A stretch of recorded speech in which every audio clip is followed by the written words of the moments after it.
যেই ওমর আমার নবীর গর্দান কাটার জন্য দৌড়াচ্ছে, তরবারি নিয়ে দৌড়ায়, নবীর গর্দান কাটতে যাবে, কি পরিমাণ সন্ত্রাসী মেজাজ। ওদিকে আমার নবী মক্কায় বইয়া দোয়া করে, হে মালিক, ওমরের তুমি দ্বীনের বড় খাদেম বানায় দাও। আরশে আজিম থেকে ফয়সালা আসতেছে, ওমর তরবারিটা তোর গলায় লাগবে, মুহাম্মাদের গলায় লাগবে না। ওয়ামাকারু ওয়ামাকারাল্লাহ ওয়াল্লাহু খায়রুল মাকিরিন।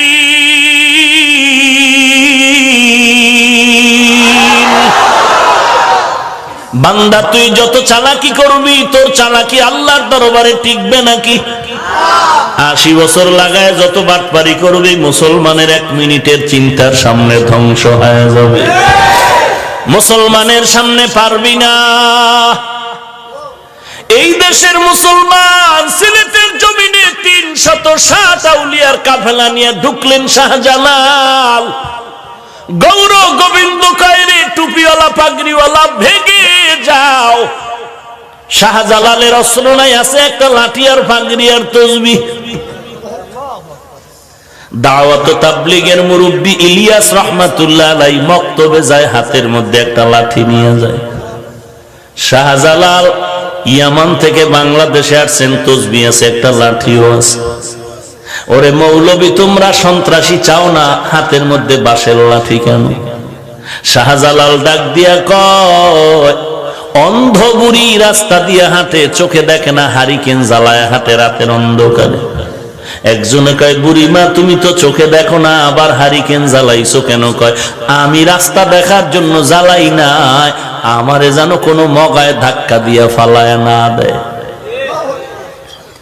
মুসলমানের হাতের লাঠি কাউকে আঘাত করার জন্য না, তাহলে হাতের মধ্যে লাঠি কেন? বলে, আমি নামাজের দাঁড়ায় গেলাম, পাগড়ি মাথায়, মুসলমানের সামনে নিয়ে কোরআনের বয়ান করি, কোরআন তেলাওয়াত করি।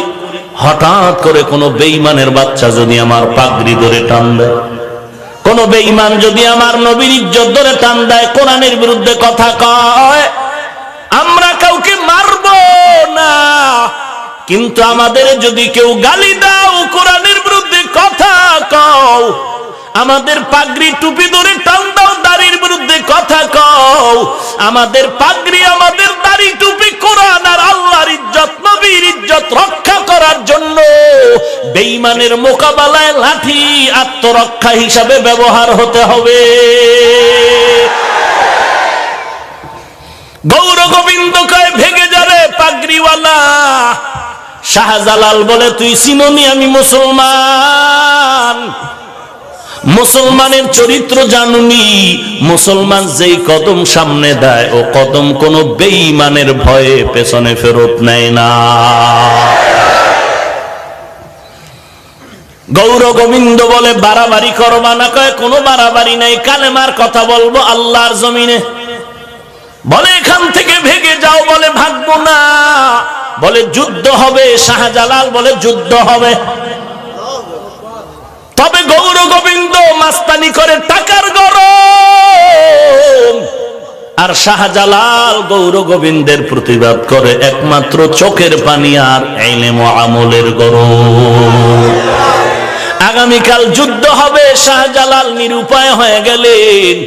আউলিয়াদের কাফেলা নিয়ে রাতের বেলা আল্লাহর সাথে গভীর রাত্রে কথা বলতে শুরু করলেন। সিজদায় পড়ে কান্নার আওয়াজ, ও আল্লাহ, তুমি ছাড়া কেউ নাই, অস্ত্র নাই, ধনবল নাই, জনবল নাই, কিছুই নাই রে আল্লাহ, তুমি আসমান থেকে সাহায্য করো রে মালিক। নামাজ পড়ে মোনাজাত করলেন, কানলেন। নামাজের পরে ফজরের নামাজ হবে, আজান হবে, সময় অল্প বাকি। আল্লাহর ওলি শাহজালাল বলে, এই কাফেলার মধ্যে এমন একজন আল্লাহর ওলি আছেন নাকি জীবনে জামাত ছাড়া নামাজ পড়েন নাই? নাসিরউদ্দিন নামের একজন ওলিয়ে কামেল দাঁড়ায় বললেন, আমি জীবনে এক ওয়াক্ত নামাজও ছাড়ি নাই, জামাতও ছুটে নাই। শাহজালাল বললেন, আজ আপনার পবিত্র কণ্ঠেই হবে ফজরের আযান। সময় এসে গেল, নাসিরউদ্দিন নামের ওলি কামেল দাঁড়ায় গেল। সময় মতো যখন জবান মোবারকে ফজরের আযানের ধ্বনিটা তুললেন, আল্লাহু আকবার, আল্লাহু আকবার, আওয়াজ যখন তুললেন, সাথে সাথে আল্লাহর কুদরতি ফয়সালা গৌর গোবিন্দের মধ্যে জাল জ্বালা জমিনের মধ্যে শুরু হয়ে গেল। এদিকে নাসিরউদ্দিনের আযান চলতেছে, আর গৌর গোবিন্দের জমিনের মধ্যে কাঁপাকাঁপি শুরু হয়ে গেল। আযান চলতেছে, জমিন কাঁপতেছে, আযান চলতেছে, জমিন কাঁপতেছে। হঠাৎ করে তাকায় দেখে আযান শেষ, বেঈমান গৌর গোবিন্দ শেষ। ওয়ালা তাহিনু ওয়ালা তাহজানু ওয়া আনতুমুল আ'লাউন ওয়া আনতুমুল আ'লাউনা ইন কুনতুম মুমিনিন।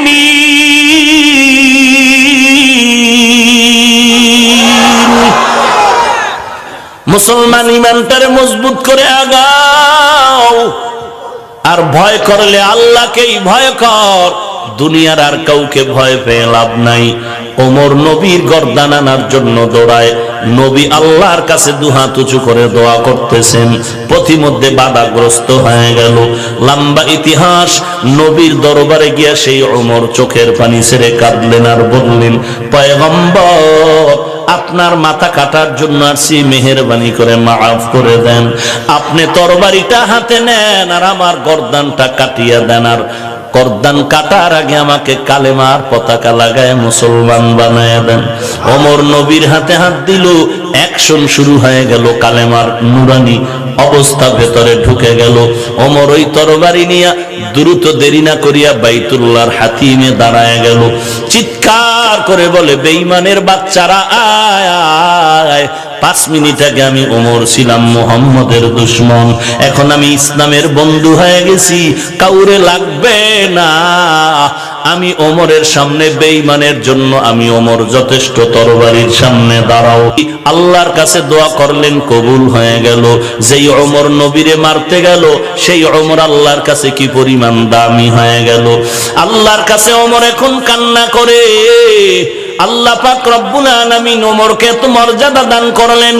নবীজি বলেন, লাউ কানা বাদি নবিয়্যুন লাকানা ওমর, আমার পরে যদি আল্লাহ কাউকে নবুয়ত দান করতেন, ওমর হতো আমার পরের নবী। নবী বাইতুল্লাহ তাওয়াফ করলেন, 2 রাকাত নামাজ পড়বেন কোন জায়গায়? ওমর প্রস্তাব দিলেন, মাকামে ইব্রাহিমের পেছনে নামাজ 2 রাকাত পড়েন। নবী চিন্তা করেন, সিদ্ধান্ত কোন দিক দিয়ে নিব চিন্তা করে।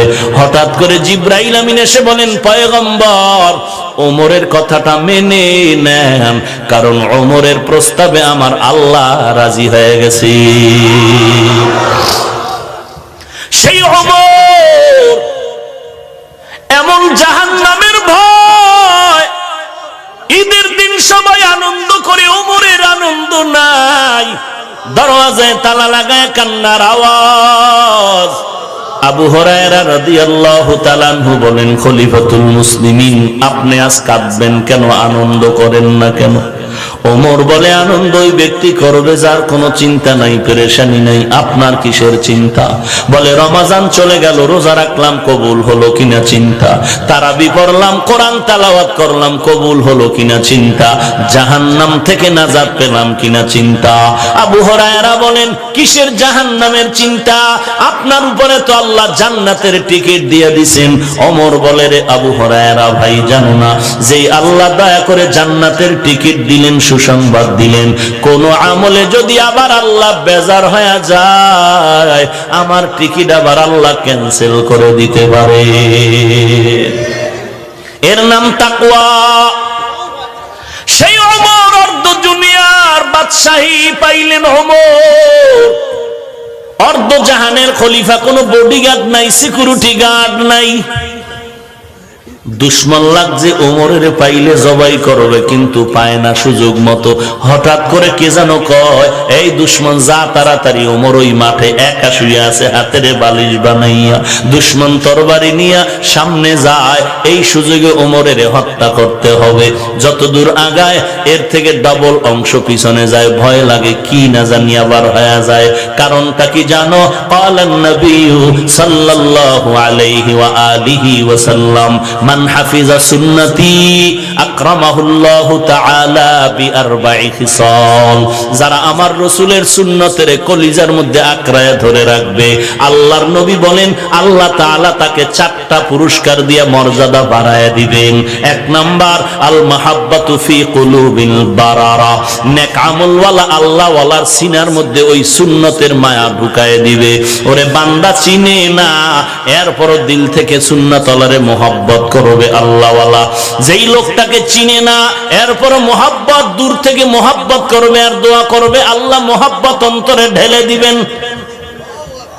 হাদিসের মধ্যে নবী বলেন, আল্লাহ যাকে পছন্দ করেন, আল্লাহ জিব্রাইলের ডেকে বলেন, এই জিব্রাইল, আমি ওই জমিনের বান্দাটারে ভালোবাসি, তুইও ভালোবাস। জিব্রাইল আমিন ভালোবাসে, আর আসমানের ফেরেশতারে কয়, জমিনের ওই বান্দাটাকে আল্লাহ ভালোবাসেন, আমিও ভালোবাসি, তোমরাও ভালোবাসো। সমস্ত আসমানের ফেরেশতারা যখন ভালোবাসতে শুরু করে, তখন ওই ভালোবাসার এখন জমিনের মধ্যে অ্যাকশন শুরু হয়ে যায়। তখন জমিনওয়ালারাও ভালোবাসা শুরু করে। কি ব্যাপার, অমুকের এত ভালোবাসো কেন? ওর তো কোনো যোগ্যতা নাই, কিছু নাই। কেন বাসি তাও জানি না, এমনিই বাসি। ওরে বাবা, চাবি জমিনে নাই, এই ভালোবাসার চাবি হলো আসমানের ভেতরে। সুন্নতের আমল মজবুত করলে 4টা পুরস্কার দিবেন আল্লাহ। 1 নম্বরে আল্লাহওয়ালার অন্তরে মোহাব্বত বেড়ে যাবে। 2 নম্বর, আল হায়বাতু ফি কুলুবিল ফাজারা, সন্ত্রাসী ভণ্ড যারা, ওদের অন্তরে ভয় ঢুকে যাবে। ও অস্ত্র লয়ে কয়, আজকেই কিন্তু হাটহাজারের হুজুরের মেরেই ফেলবো, আজকেই কিন্তু অমুক হুজুরের মারিয়াই ফেলাবো। কিন্তু আল্লাহর নবী কয়, ভয় পাইস না, সুন্নতের আমল নিয়ে যদি মজবুত হয়ে থাকো, ওই তো সন্ত্রাসী অস্ত্র নিয়ে সামনে যখন দাঁড়াবে, চেহারার দিকে নজর পড়লে অস্ত্র হাত থেকে পড়ে যাবে। তখন বলবে, হুজুর আপনি একটু দোয়া করবেন। আর ছিলাম একটু এমনি, দোয়ার জন্য আসছি, দোয়া করে দেন, দোয়া করে দেন। তখন যারা টাকা দিয়ে ভাড়া করছে, এরাও বিপাকে পড়বে, টাকা দিয়ে আমার জ্বলে গেল, তোরে আনলাম কি জন্য? ভূত ছাড়া ভিতরে দিবুতে বাইল। কি ব্যাপার? কোনো ব্যাপার না, সুন্নতের বরকত। ওয়াসআতু ফির রিজক, 3 নাম্বার বরকত, রিজিকে বরকত বেড়ে যাবে।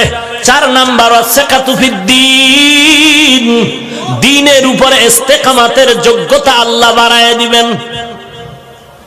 ভাইরা আমার, ওই দুশমন তরবারি নিয়ে যায়, ওমর একা, অর্ধ জাহানের খলিফা ওমর ঘুমায়। সুযোগ পাইয়া সামনে আগায়, পেছনে যায়। এরকম করতে করতে যখন সামনে গেল, কাছাকাছি, তরবারিটা বের করছে, সামনে গিয়া আর একটা কদম সামনে গিয়া মারবে। কিন্তু আল্লাহর কি কুদরত, তাকায় দেখে ওমর একা ঘুমায় না, জংলার একটা বাঘ ওমরের পাহারা দিতেছে। দেখা ভয়ে অস্ত্র পড়ে গেল, ওমরের সজাগ হয়ে গেল। তাকায় দেখে আছে না মানুষ দাঁড়ানো, অস্ত্র পেছনের মাটিতে। ওমর ডাক দিয়ে কয়, ভাই ভয় পাইও না, কোথা থেকে আসছো? সব ঘটনা শোনার পরে বলে, আমি এইভাবে আসছি, এখন আমাকে মাফ করে দেন, মুসলমান বানায় দেন। সেই ওমর কি পরিমাণ আল্লাহর ভয় আর তাকওয়া! দিনের বেলা মানুষের বিচার করে, আর রাতের বেলা মানুষের বাড়ি বাড়ি খোঁজ খবর নেয়, কার কি অসুবিধা আছে। যাবো আর একটু সামনে। ওমর এক পাহাড়ি এলাকায় গিয়ে দেখে, একটা পাহাড়ের নিচে একটা জঙ্গল জঙ্গল ভাব, ঘরের পাশে আগুন জ্বলে, আগুন। কাছে আগায় দেখে এক বৃদ্ধা মহিলা বসে আছেন, একটা পাত্রে পানি গরম করে, আর তার চতুর্পার্শ্বে বাচ্চাগুলো ঘুমিয়ে আছে। ওমর নজর করে দেখলেন একটা ক্ষুধার্ত বাচ্চা সজাগ হয়ে বলে, আম্মু খানা দাও। মা বলে, খানা রেডি হচ্ছে, অপেক্ষা কর। আবার বাচ্চা কান্না করে করে ঘুমায় গেল। ওমর সালাম দিলেন। মহিলা বলে, কে তুমি? বলে, আমি এক যুবক সন্তান আসছি। কি ব্যাপার? বলে, আসছি কোনো উপকারে যদি আসতে পারি এই জন্য আসলাম। আমি যে ওমর, এই পরিচয়টা গোপন রাখলেন মহিলার কাছে। মহিলা ডাক দিয়া কয়, ভাই তোমার কাছে একটা আমার নালিশ আছে, আমার মনে একটা ব্যথা আছে। আমার দেশে নাকি ওমর নামের এক ব্যক্তি দেশ পরিচালনা করে। দুনিয়াতে পারি তো পারি, না হয় কিয়ামতের ময়দান আমি আল্লাহর আদালতে বিচার দায়ের করব। ওমর ডাক দিয়া কয়, কেন? বলে, তাকায় দেখো এই বাচ্চাগুলো একদিন দুদিন না খায়া না খায়া মাটিতে পড়ে আছে, আমার পেটেও খানা নাই। আমি বাচ্চাদের ধোকা দিতেছি এই পাতিলার মধ্যে, এই পাত্রের মধ্যে পানি গরম করি আর বলি খানা আছে, রেডি হোক। আল্লাহর বান্দা হযরত ওমর মহিলাকে বলেন, একটু দাঁড়ান, আমি দেখতেছি কিছু করা যায় না। এই মহিলা জানে না ওমর তার সামনে দাঁড়ানো। এর নাম তাকওয়া, এর নাম হলো আল্লাহর আযাবের ভয়। ওমর দৌড়াইয়া চলে গেলেন বাইতুল মাল, অর্থ মন্ত্রণালয়ে। ওমর গিয়ে একটা আটার বস্তা রেডি করলেন, সাথে মাত্র হযরত একজন গোলাম আসলাম ছাড়া কেউ নাই। ওমর আটার বস্তা রেডি করে বলে, আসলাম আমার মাথায় তুলে দে। আসলাম বলেন, খলিফাতুল মুসলিমিন আপনার মাথায় বস্তা দিবেটা কেমন হয়? ওমর বলে, তুই কি চাও আমি মাওলার দরবারে আসামির কাঠগড়ায় দাঁড়াইতে চাই? না না, চাই না। কয়টা তাড়াতাড়ি আমার দায়িত্ব পালন করার সুযোগ দে। এবার আসলাম নিরুপায় হয়ে খলিফাতুল মুসলিমিনের মাথায় আটার বস্তা তুলে দিলেন। এমনি কি দিন এই পর্যন্ত আসছে? কাসেম না না, তবেই ইতিহাস। টাকা নাই, খানা নাই। ওই ট্রেনে ছাত্র যায় মাদ্রাসায় পড়তে, উনি কুলি হইয়া দিন মজুর হয়ে গিয়া ছাত্রের গাট্টিটা নিয়া এরপরে মাদ্রাসায় আগায় যায়। এমনি এলেমের নূর এই পর্যন্ত আসে নাই। আল্লাহ ইখলাসের বরকতেই বাতি জ্বালায় রাখছে। হযরত ওমর এবার আটার বস্তা নিয়ে হাতে, গোলাম আসলাম পেছনে।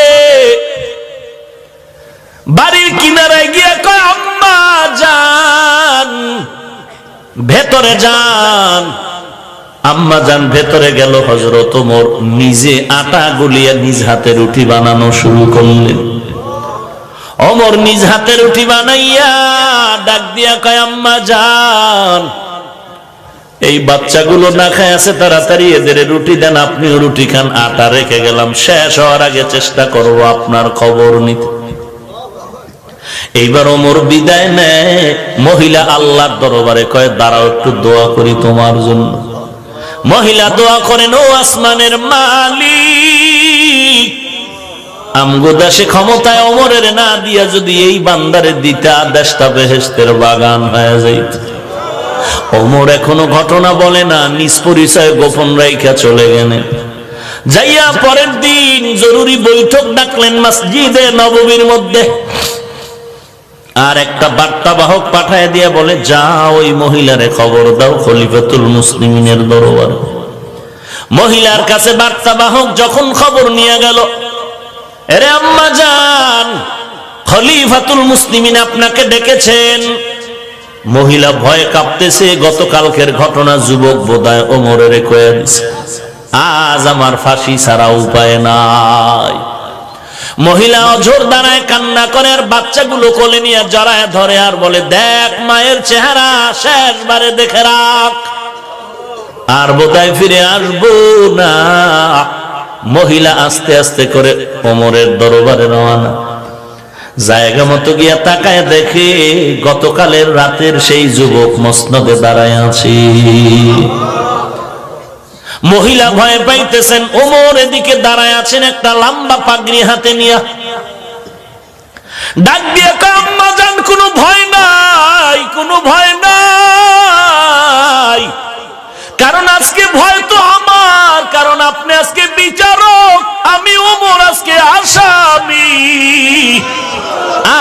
আপনি আমার বিচারক। এই পাগড়ি গলায় মাথা দিয়ে পেঁচায় দিলাম, আপনি পাগড়ির মাথার এক অংশ নিয়ে আমারে মদিনার অলিতে গলিতে টানেন আর বিচার করেন। কেন আপনার খবর সময় মতো নিতে পারলাম না? আমি সময় মতো আপনার খবর কেন নিতে পারি না? আমার বিচার করেন। তারপরও আমি চাই দুনিয়াতে আমার বিচার হোক, কিয়ামতের দিন যেন ওই জাহান্নামের আগুনে জ্বলতে না হয়, আল্লাহর আসামির কাঠগড়ায় যেন দাঁড়াইতে না হয়। কারণ ওই কাঠগড়া বড় কঠিন। সূর্য মাথার উপরে নেমে আসবে, একটা নয় দুইটা নয় 12টা মুখ সূর্যের জমিনের দিকে ফিরে দেওয়া হবে। সূর্য মাথার উপরে যখন নেমে আসবে, গুনাহগারের মাথার মগজগুলো টাস টাস করে ফেটে যাবে। ওদিকে জাহান্নামের আওয়াজ, জাহান্নাম বলবে আল্লাহ গুনাহগার গুলো কই, সব আমার পেটের মধ্যে দাও। আমার আল্লাহ রাগান্বিত আওয়াজ দিয়ে বলবেন অমতাজুল ইয়াউমা আইয়ুহাল মুজরিমুন। আল্লাহ তাআলার আওয়াজে হাসরের ময়দানটা থরথর করে কেঁপে উঠবে, নবীরা পর্যন্ত বেকারার হয়ে যাবে। ওই সময় আপন বলতে কেউ নাই। ওই আসামির কাঠগড়ায় আমি ওমর কেমনে দাঁড়াবো, বড় ভয় পাই। এরে নরসন্দির যুবক, পা দুটো আগায় দে, আমি তোর পায়ে হাত রেখে বলছি আর গুনাহ করিয়া তুই কবরের দিকে যাস না রে বাবা। আমিও টুপি মাথায় দিলাম, তুই আল্লাহর গোলাম, আমিও সে আল্লাহর গোলাম। তুই যেই নবী মানো, আমিও সেই নবীর উম্মত। তুমি যে কোরআন মানো, সে কোরআন আমিও মানি। কিন্তু বাবা তুমি টুপি মাথায় দিতে চাও না, আমি মাথার থেকে টুপি ফেলতে চাই না। কারণটা কি? একমাত্র কারণ ওই জাহান্নামের আযাবের ভয়। একটা বেতের বাড়ি হাতে দিলে সহ্য করতে পারি না ব্যথা। আর নবী বলেন গুনাহগার হয়ে যদি কবরে যাও, ওই কবরের দুই পার্শ্বের মাটির চাপ, কবরের মাটির চাপের কারণে পাজরের হাড় চুরমার হয়ে যাবে। একটা নয় দুটো নয়, 70 থেকে 99টা সাপ কবরের মধ্যে জাহান্নামের আগুন সহ্য করতে পারবি রে যুবক? জমিন থেকে 9,30,00,000 মাইল উপরে সূর্য। রাতের বেলা ছিল, রাতের বেলা নাই, দিনের বেলা ছিল। এরপরে এত ঘাম আর গরম কেন? ওই সূর্যের আগুন কি সহ্য করতে পারবি? যদি বলো না না পারবি না, পায়ে হাত রেখে বলি আর গুনাহ করিস না রে ভাই। তোমার মতো যুবক স্কুলে পড়ে নামাজ বাদ দেয় না, র্যাব আর্মি পুলিশ বিডিআরের চাকরি করে নামাজ বাদ দেয় না। তুমি আল্লাহর দরবারে চোখের পানি ছেড়ে কান্না করো, তওবা করো। আল্লাহর নবী বলেন কান্না করো, কান্না না আসলে কান্নার বাহানা করো, তাতেও সওয়াব। কারণ দুনিয়ার ঘরে আগুন লাগলে পানি ছাড়া যেমন ঠান্ডা করা যায় না, গুনার কারণে যদি কপালে জাহান্নামের আগুন লাগিয়াই যায়, চোখের পানি ছাড়া জাহান্নামের আগুন ঠান্ডা হবে না রে বাবা। ডানে বামে তাকায় দেখ, কোনো কান্নাওয়ালা কেউ পাও কিনা? চোখের পানির বড় দাম। তোমার আমার চোখে কেন পানি নাই? গুনার কারণে দিলটা পাথরের মতো শক্ত, এই কারণে চোখের মধ্যে পানি আসে না। আল্লাহর কাছে দিলটা নরম করে বলো, আল্লাহ কান্নাওয়ালা চক্ষু দান করে দাও, কান্নাওয়ালা চক্ষু দান করো হে মালিক। কারণ কবরের মধ্যে জাহান্নামের আগুন চোখের পানি ছাড়া ঠান্ডা করা যাবে না। আল্লাহর ভয় অন্তরে ঢুকাও আর কান্না করো। আর আল্লাহওয়ালা যারা, তাদের বন্ধু হয়ে দোয়া নাও। জীবনে তওবা করো, যা অন্যায় করেছো আর জীবনে কোনোদিন গুনাহ করবা না। মা বাবাকে কষ্ট দিবা না। ও পর্দার আড়ালের মা, আল্লাহর ভয় অন্তরে ঢুকাইয়া তওবা করে নাও। ওরে মা, তুমি তো সাধারণ মা না, তুমি হাফেজে কোরআনের মা, তুমি আলেমদের মা, তুমি খাজা মুঈনুদ্দিনের মায়ের মতো মা, বড় পীরের মায়ের মতো মা। এরে মা, মনটা কি চায় না একজন আলেমের মা হয়ে কবরে যাও? একজন হাফেজে কোরআনের মা হয়ে কবরে যাও। ওই ঢাকাতে মাদ্রাসার খেদমত করি, ছোট ছোট বাচ্চাগুলো মাঝে মাঝে দেখি আমার অফিসের সামনে দাঁড়ায় তাকায় থাকে। ওদের ডাক দিয়ে কই বাবা কি চাও? দাঁড়ায় বলে হুজুর আপনাকে দেখতেছি। বাড়ি কই? বলে কুমিল্লা। বাড়ি কই? বলে শরীয়তপুর। এইবার বলি আসছো কেমনে? কয় মা বয়ান শুনিয়ে ওয়াদা করছে আমারে মাদ্রাসায় পড়াই। আমার মাথায় হাতটা বুলায় দেন, একটু দোয়া করে দেন, আল্লাহ যেন ভালো আলেম হওয়ার তৌফিক দান করে। এরে আল্লাহর বান্দা, মাদ্রাসা বন্ধ হয়ে গেল, সব ছাত্রগুলো বাড়ির মধ্যে যায়। কয়েকটা ছাত্ররে দেখি সিঁড়ির গোড়ায় বয়ে বয়ে কান্না করতেছে। জিজ্ঞাসা করলাম তোমরা কেন বাড়ি যাও না? ও কান্না করে বলে হুজুর আমার বাড়ি নাই, আমার ঘর নাই, আমি বড় ইয়াতীম, আমার মা নাই, বাবা নাই। এরে ছাত্র ভাইরা, আল্লাহর কাছে কান্না করো, চোখের পানি ছাড়া কিন্তু আমার মাওলা ইলমের দরজা খুলবে না রে বাবা। তুমি রাতারাতি বড় হইতে পারবা না। মা বাবার দোয়া না, উস্তাদের দোয়া নিয়ে চল, আর চোখের পানি ছাড়িয়ে আমার মাওলার কাছে কান্না কর। আর আল্লাহকে বল আল্লাহ তুমি ইলমের দরজায় আনছো, ফিরাইয়া দিও না, খালি ফিরাইয়া দিও না রে আল্লাহ। তুমি আমাকে ইলমের নূর দিয়া সিনাটারে ভরপুর করে দাও। ঢাকার মধ্যে একটা ঐতিহ্যবাহী মাদ্রাসা, মালিবাগ মাদ্রাসা, জামিয়া শরঈয়া। মালিবাগের থেকে একটা ছাত্র মাওলানা হয়ে বের হওয়া, মুফতি হয়ে বের হওয়া মানে ইলমের জগতে একটা বুলেট।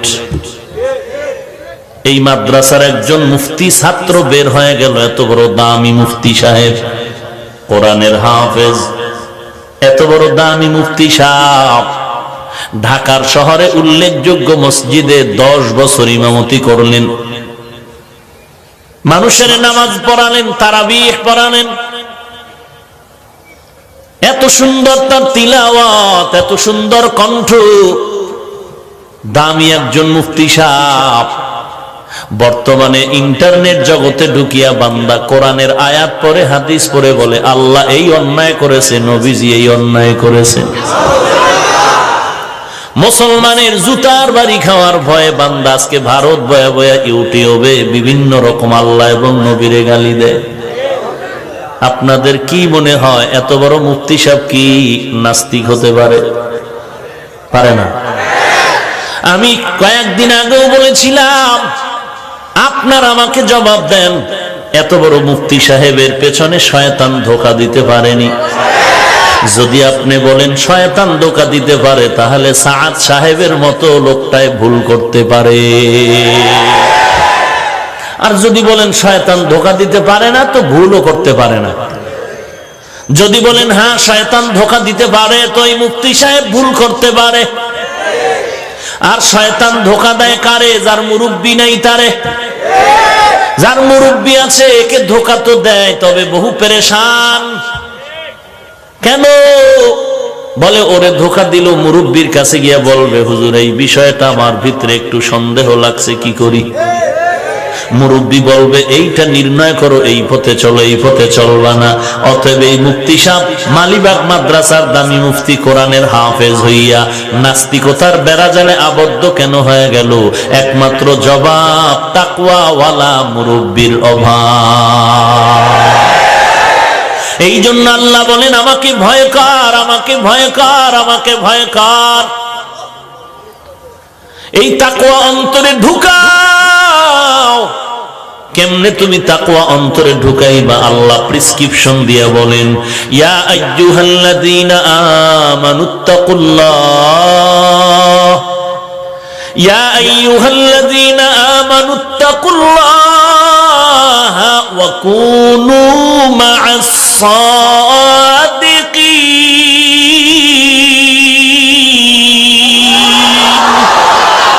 সোহবতে সালেহ তোরা সালেহ কুনাত, সোহবতে তলে তোরা তলে কুনাতিক জমানা সোহবতে বা আউলিয়া বেহতার আজ সদ সালে তাআত বেরিয়া। তাকওয়া অর্জন করার যত প্রেসক্রিপশন আছে এর মধ্যে একটা হলো আল্লাহওয়ালার বন্ধু হয়ে যাও। আল্লাহওয়ালা কারা? যারা বিড়ি টানে, যাদের দাড়ি নাই টুপি নাই, এরা আল্লাহওয়ালা। আলা ইন্না আউলিয়া আল্লাহ লা খাউফুন আলাইহিম ওয়ালা হুম ইয়াহজানুন আল্লাযীনা আমানু ওয়া কানু ইয়াত্তাকুন। সাবধান হে আউলিয়া কেরাম, এক বচনে ওলি, বহু বচনে আউলিয়া। আকাশেতে লক্ষ তারা, এক চাঁদের আলো, লক্ষ মানুষ থেকে একজন আল্লাহওয়ালা ভালো। আউলিয়ারা কারে অকবা এখতিয়ার, জাহেলারা কারে দুনিয়া এখতিয়ার। মাইলে মোমেন সোয়ে মোমেন মিশাওয়াত, মাইলে কাফের সোয়ে কাফের মিশাওয়াত। আল্লাহওয়ালা হওয়ার জন্য দুইটা গুণ লাগবে। এক নম্বরে পরিশুদ্ধ ঈমান, দুই নম্বরে তাকওয়া। তাকওয়া মানে আল্লাহর ভয়, তাকওয়া মানে ইখলাস। থাকে কই? দেখা যায়। দেখা না যাওয়ার কারণেই তো মুনাফিকরা চুরি করে। কি চুরি করে? 40, 50, 60 বছরের ভাই, মাথায় কেন টুপি নাই? তাকওয়া তো অন্তরে আছে, টুপি না পরলে অসুবিধা কি? চোর। 60-70 বছর হায়াত হয়ে গেল, দাড়ি নাই কি ভাই? বলে তাকওয়া অন্তরে আছে, দাড়ি না রাখলে অসুবিধা কি? মদিনার পোশাক নাই কেন? বলে তাকওয়া তো অন্তরে আছে, মদিনার পোশাক না পরলে অসুবিধা কি? একজন আল্লাহর ওলি চমৎকার একটা উদাহরণ দিয়েছেন, বলবো? কত আর ভেজালওয়ালা আম খাবেন? যে আম খাইলে পেটটা ঠান্ডা হয়ে যাবে, ওই আম খাইলে এখন বাথরুম ডাইরেক্ট হয়ে যায়। কেন? মানুষ অন্যের দোষ দিয়া লাভ নাই, নিজের মাথায় নিজে ছুরির আঘাত করতেছো। কত বড় নিমক হারাম।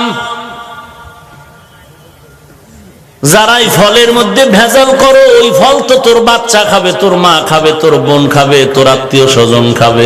বিষ মিশায় দিলি কেন? আল্লাহ তো দয়া করিয়া তোরে আম দিছিল, আল্লাহ অপেক্ষা করার জন্য বলছে 1 মাস অপেক্ষা কর, আমি পাকায় দিব। আর আমি পাকায় দিলে তুই দুধ দিয়া আম দিয়া ভাত খাবি, বান্দা তোর শরীরটা মোটা তাজা হয়ে যাবে।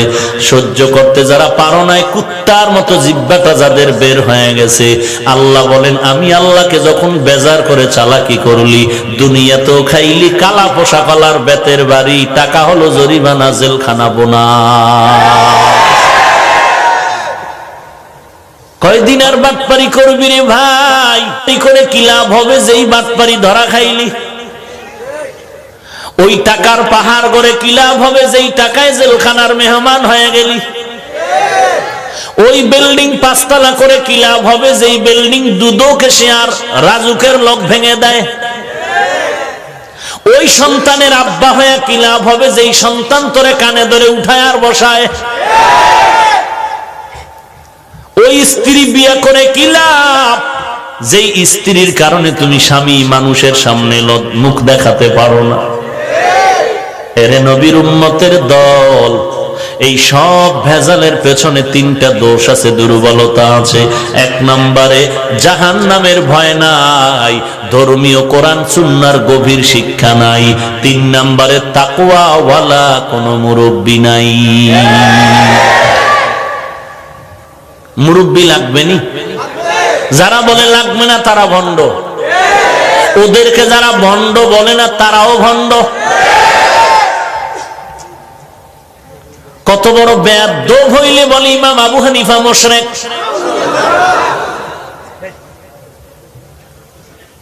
অথচ ইমামে আজম আবু হানিফা তার জিন্দেগীর আলোচনা করলে রাত পার হয়ে যাবে, এমন আল্লাহ তাকে জ্ঞান দান করলেন। লাকাদ জানাল বিলাদা ওয়া মান আলাইহা ইমামুল মুসলিমিনা আবু হানিফা। আবু হানিফা বুদ ইমামে বাসফা আসরাজে উম্মতানে মুস্তফা। ভাইরা আমার, মুরব্বী মানা ছাড়া নিজের ঈমান আমল ঠিক রাখা বড় কঠিন ব্যাপার। এজন্য আল্লাহ বারবার বলেন আমাকে ভয় কর। নবীজির কোনো গুনাহ আসেনি? ইন্না ফাতাহনা লাকা ফাতহাম মুবিনা লিয়াগফিরা লাকাল্লাহু মা তাকদ্দামা মিন যামবিকা ওয়া মা তাআখার ويتم نعمته عليك ويهديك صراطا مستقيما। নবীর কোনো গুনাহ নাই, সামনে পেছনে মনের মধ্যে ভাবলেও তাও মাফ হয়ে গেল। আল্লাহ বলেন আমি কোরআন হেফাজতের যেমন জিম্মাদারি নিলাম, আমার রাসূলকেও হেফাজতের জিম্মাদারি নিলাম। ওয়াল্লাহু ইয়াসিমুকা মিনান নাস। সেই নবীর যার গুনাহ নাই, বরং যারে দেখলে গুনাহ মাফ হয়ে যায়, সেই নবীকে আল্লাহ বলেন নবী আপনি আমাকে ভয় করেন। ইয়া আইয়ুহান নাবিয়্যুত্তাকিল্লাহ ওয়া লা তুতি'ল কাফিরিনা ওয়াল মুনাফিকিন। হে নবী আমি আল্লাহকে ভয় করেন, কাফের ও মুনাফিকের অনুসরণ করবেন না। আরে ভাই, তোমার অন্তরে তাকওয়া আছে, টুপি না পড়লে অসুবিধা কি? তাকওয়া তো অন্তরে আছে, নামাজ না পড়লে অসুবিধা কি? আল্লাহর বান্দা ওয়াদা করলো ভেজাল আম খায় ডায়রিয়া আর ছুটাইতে রাজি না, আম নিজেই গাছ লাগাবো। আমের মধ্যে শক্ত জিনিসটাকে আপনারা কি বলেন? বড়া, কেউ বলে বাড়া, কেউ বলে আটি। আমের বড়া নরম না শক্ত? আল্লাহর বান্দা আমের বড়া মাটিতে রোপণ করলেন, চিন্তা করলেন এখান থেকে চারা হবে, গাছ হবে, আম হবে, ভেজাল মুক্ত আম খাবো, শরীর তাজা হয়ে যাবে। আল্লাহর বান্দা আমের বড়াটা মাটির মধ্যে রোপণ করেছেন, সার গোবর পানি দেয়, 1 মাস 2 মাস 6 মাস হয়ে গেল, মাটির উপরে কোনো চারা দেখা যায় না। মাথাটা গরম হয়ে যায়, দৌড়াইয়া কৃষি অফিসে গিয়া কয় স্যার কপাল আমারটাও খারাপ, বাবারটাও খারাপ, আমের থেকে চারা হয় না, ফল হয় না। মাথা গরম হয়ে গেল, দেখেন কি সমস্যা। কৃষি অফিসার চলে গেলেন, তদন্ত করে রিপোর্ট দিলেন রে ভাই খেদমতের কোনো ত্রুটি নাই, তাহলে আমের বরাত থেকে কেন চারা উঠে না? কয় আমের বরার মধ্যে আরো একটা জিনিস আছে, দেখছো নি? বলে হ্যাঁ, এটা হলো নরম অঙ্কুর, এটাই আসল, এখান থেকে চারা হয়। বলে তোমার শক্ত আমের বরার মধ্যে যে নরম অঙ্কুর, এটা পুরাটাই পচা। যদি তাজা হইতো মাটির উপরে চারা দেখা যাইতো। যেহেতু মাটির উপরে চারা দেখা যায় না, প্রমাণ হয়ে গেল আমের বরার ভেতরের অঙ্কুর তাজা না পচা। এ চালাক বাঙালি মুসলমান, 40, 50, 60 বছর হয়ে গেল, দাড়ি নাই, টুপি নাই, নামাজ নাই, পর্দা নাই, তাকওয়া তোমার অন্তরে, তার মানে কি? তোমার অন্তরের তাকওয়া পুরাটাই পচা। যদি অন্তরের তাকওয়া তাজা হইতো, মাথায় মদিনার চারা টুপি দেখা যাইতো। যদি তোমার অন্তরের তাকওয়া তাজা হইতো, গালের মধ্যে মদিনার আদর্শের দাড়ি দেখা যাইতো। তাকওয়া যদি অন্তরে তাজা হইতো, মদিনার পোশাক দেখা যাইতো। ওরে বান্দা, তোমার মাথায় মদিনার চারা টুপি দেখা যায় না, দাড়ি দেখা যায় না, পর্দা দেখা যায় না। তুমি যতই চাপাবাজি করো না কেন, ফাইনাল রেজাল্ট তোমার ভেতরগত তাকওয়া পচা। हर के दारत खौफे हक दर दिल मदाम জান্নাতুল মাওয়া দেহাদুরা মাকাম। কার ভয়? আল্লাহ বলেন আমাকে ভয় করো। আমার কাছে দামি ওই ব্যক্তি যার মধ্যে আছে তাকওয়া। কেমনে বুঝি তাকওয়া কার মধ্যে আছে কার মধ্যে নাই? আল্লাহ বলেন আমি কিছু নিদর্শন দিয়ে দিলাম, এই নিদর্শন যার মধ্যে থাকবে প্রমাণ হবে তার মধ্যে তাকওয়া আছে। আর এই গুণগুলো যার মধ্যে থাকবে না প্রমাণ হবে তার মধ্যে তাকওয়ার গন্ধ নাই। আল্লাহ বলেন কয়টা গুণ? আল্লাহ 6টা গুণের কথা বলতেছেন।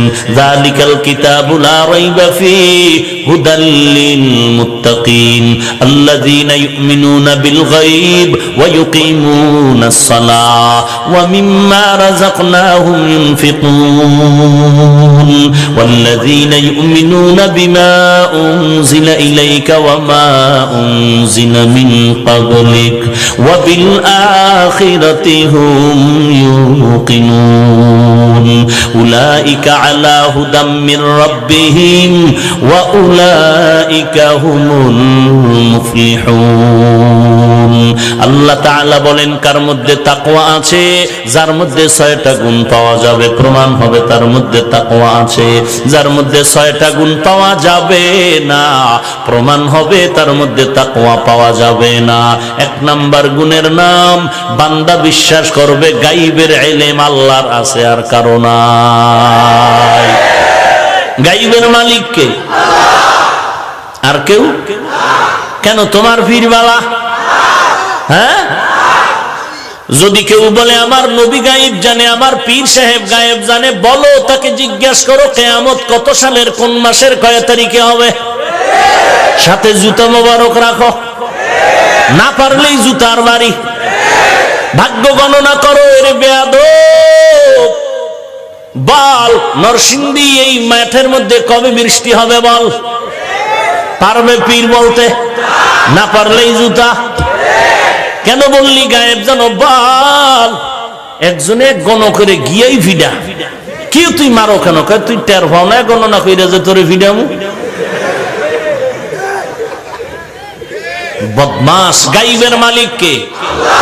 কুল লা ইয়ালামু মান ফিস সামাওয়াতি ওয়াল আরদিল গায়বা ইল্লাল্লাহ। হে নবী উম্মতের জানাইয়া দেন আসমানের বাসিন্দারা গায়েব জানে না, জমিনের বাসিন্দারা গায়েব জানে না। কে জানেন? আলিমুল গায়বি ওয়াস শাহাদাতি হুয়ার রহমানুর রহিম।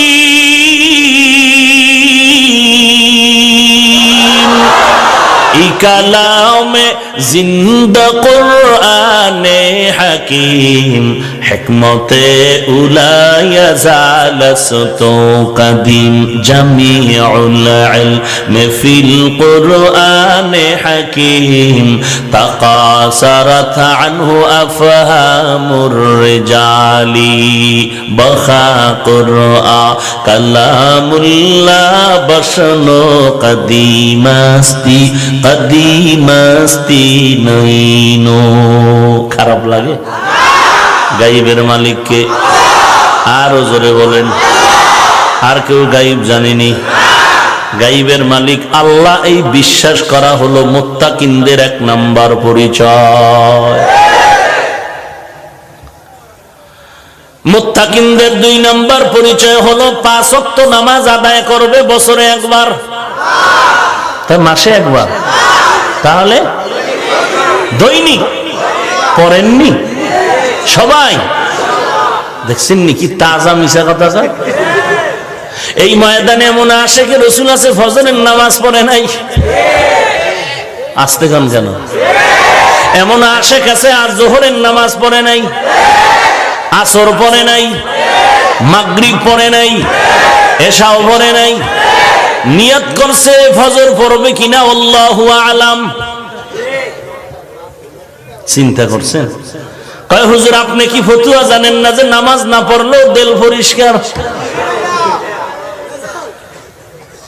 নবী কয় যারা নামাজ চুরি করে তারা সৃষ্টির শ্রেষ্ঠ চোর।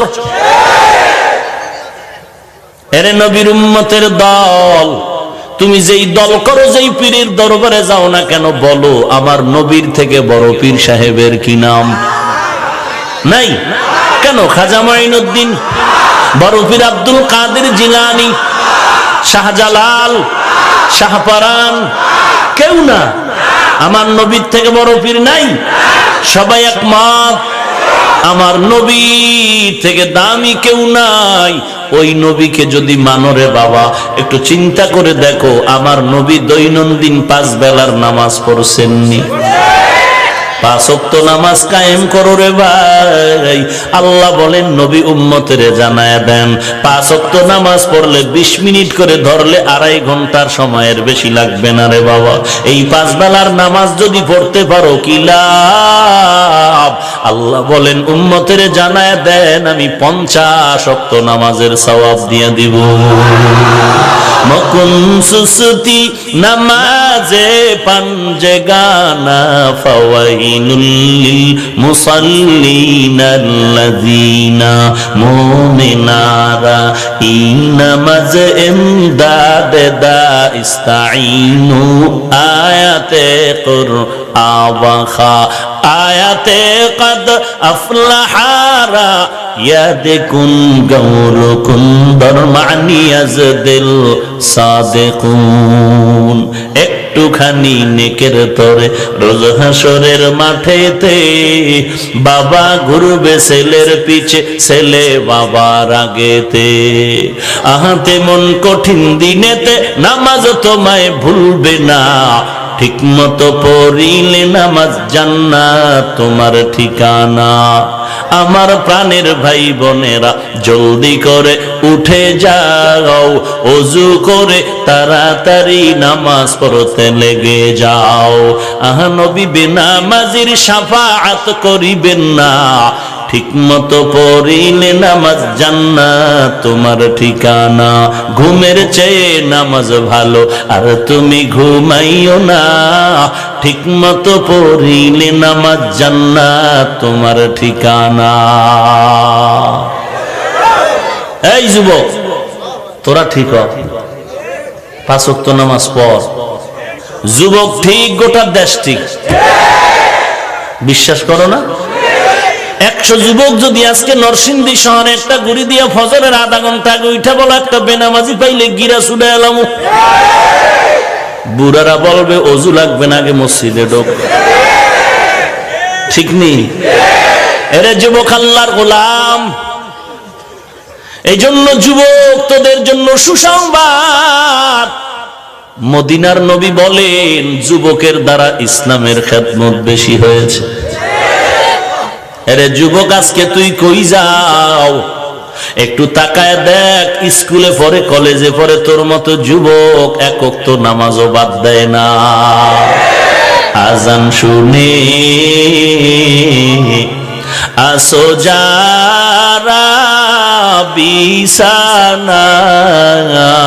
বিছানায়, তাদের জন্যে কান্দেন নবী মদিনায়, তাদের জন্যে কান্দেন নবী মদিনায়।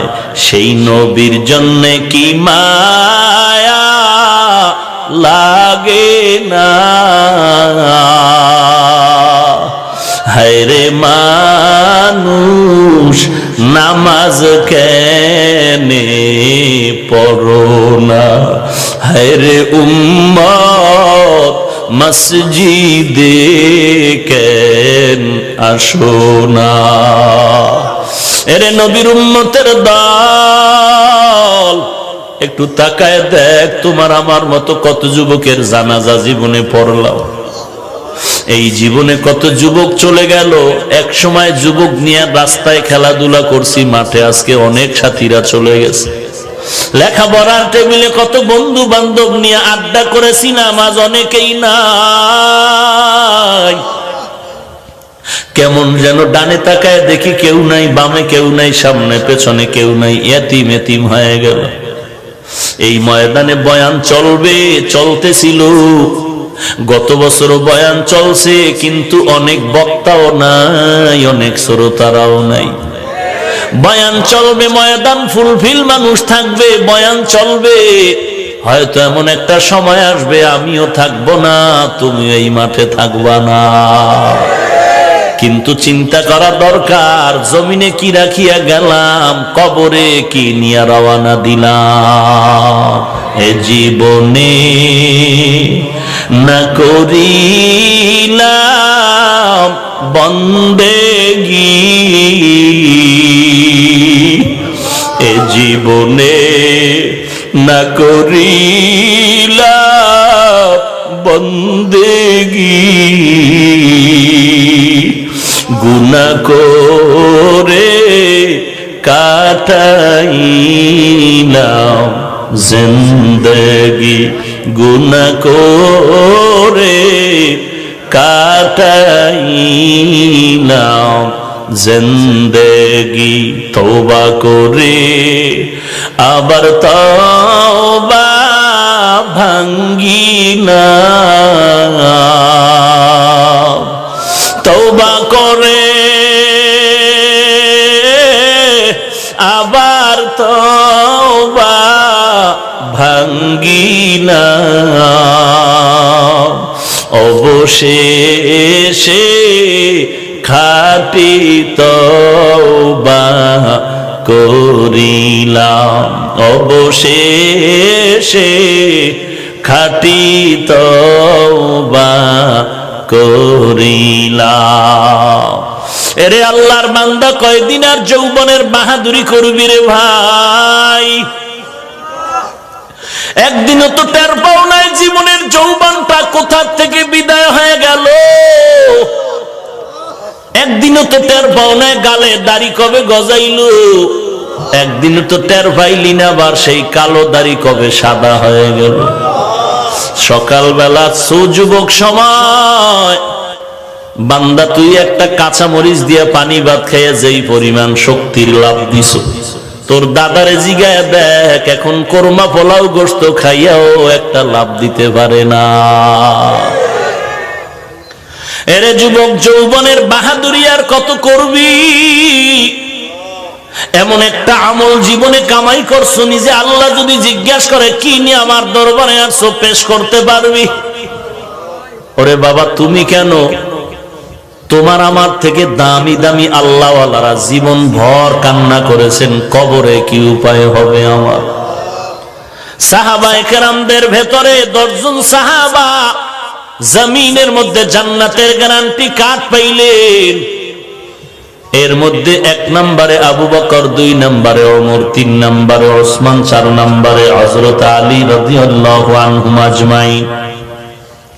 ইতিহাসটা পড়িয়া দেখো, তাহাজ্জুদ বন্ধ নাই, ইশরাক বন্ধ নাই, চাষ বন্ধ নাই, আউয়াবিন বন্ধ নাই, জিহাদের ময়দানেও যাওয়া বন্ধ নাই, সন্তানের পরিবারের হক আদায় করা বন্ধ নাই, আবার ব্যবসা করে, আবার চাকরি করে, আবার রাতের বেলা নামাজে দাঁড়ায়া আমার মাওলার সাথে কথা বলে।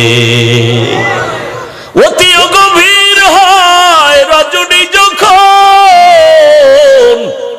নীরবে প্রভুর নাম জপিও তখন, প্রভুর করুণা যদি পাইবারে চাও, প্রভুর করুণা যদি পাইবারে চাও, গভীর রাতে উঠে প্রভুর গুণগান গাও, গভীর রাতে উঠে প্রভুর গুণগান গাও।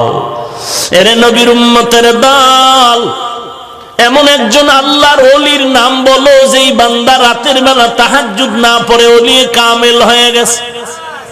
না না, আমার নবী সারা রাত নামাজ পড়তে পড়তে তার পা মোবারক ফুলে যাইত। আম্মা জান আয়েশা রাদিয়াল্লাহু আনহা বলতেন, কি ব্যাপার, আপনি এত কষ্ট করেন কেন? আপনার তো কোনো গুনাহ নাই। রাহমাতুল লিল আলামিন জবাব দেয়, যেই আল্লাহ আমার এত নেয়ামত দান করেছেন, আমি কি তার শুকর আদায় করব না? এরে আল্লাহর গোলাম, তুমি আজকে টাকার মালিক, বাড়ি বাড়ি গাড়ির মালিক, কত সম্মান আল্লাহ দান করেছেন, কি শুকর আদায় করছো রে ভাই? 5 বেলার নামাজটাও তাকবীরে উলার সাথে আদায় করতে পারলাম না। এরে নবীর উম্মতের দল, হযরত ওমরের মধ্যে এত পরিমাণ তাকওয়া ঢুকলো আর ভয় ঢুকলো।